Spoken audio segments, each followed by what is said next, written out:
Alors, la question est abrupte, hein, effectivement, mais non, bien évidemment, le commerce traditionnel, le commerce physique est un peu malmené, très clairement.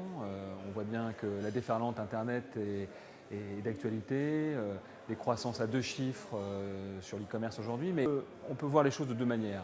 Soit c'est une menace en se disant effectivement on est envahi et globalement le digital prend la place du commerce physique, ou au contraire se dire comment on en fait une opportunité et comment on complémente notre commerce traditionnel à travers ce que j'appelle un temps d'interaction commerciale avant, pendant, après l'achat, où on va amener un certain nombre d'outils digitaux qui vont aider le commerce physique. Donc, bien évidemment, non.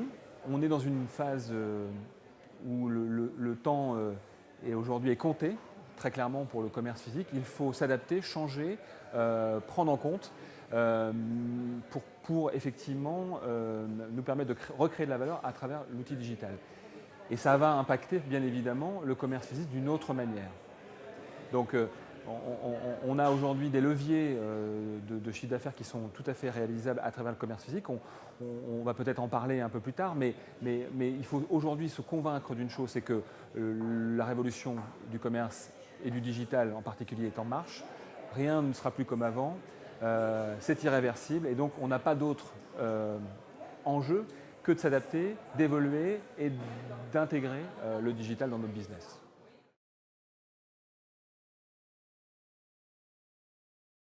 En fait, c'est concrètement comment j'utilise encore une fois la technologie à travers ce temps d'interaction commerciale. Très concrètement, c'est comment je crée de nouveaux services qui vont me permettre, par exemple, de permettre à mon client de commander sur Internet et d'être livré en boutique aujourd'hui, de faire de la prise de rendez-vous, de la réservation, et donc de recréer comme élément central de la relation client le magasin. Donc, ce n'est pas incompatible, au contraire, on est très complémentaires, à condition, encore une fois, de trouver des éléments qui vont créer de la valeur, parce qu'on n'est pas dans le gadget aujourd'hui, on doit être dans l'usage. Donc qu'est-ce qui est important pour le client, qui aujourd'hui est nomade, mobile, qui peut tout avoir en instantané sur son portable, sur sa tablette. Donc en quoi le commerce physique est un élément du parcours d'achat du client et comment on réinvente ce commerce à travers les nouveaux outils digitaux.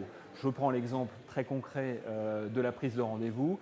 Je prends rendez-vous soit par téléphone, soit par un outil, un logiciel qui me permet de prendre des créneaux de rendez-vous avec un commerçant qui me répond en me disant « vous avez rendez-vous à telle heure » et quand j'arrive sur le magasin, je suis attendu et accueilli. Et donc, on repense la relation client à travers une relation privilégiée, personnalisée, où on va accueillir le client comme un VIP. Et voilà, et donc on accueille Monsieur Dupont à telle heure et on sait qu'il nous a commandé une paire de chaussures de pointure X ou Y et on l'attend et on le reconnaît. Et donc à travers cette relation nouvelle, on recrée de la valeur sur le commerce. C'est un exemple, mais on peut en multiplier les fonctionnalités, à mon avis, de manière assez infinie. Donc on va imaginer, je pense, dans les années qui viennent, un autre commerce et aussi d'autres comportements du point de vue des équipes de vente.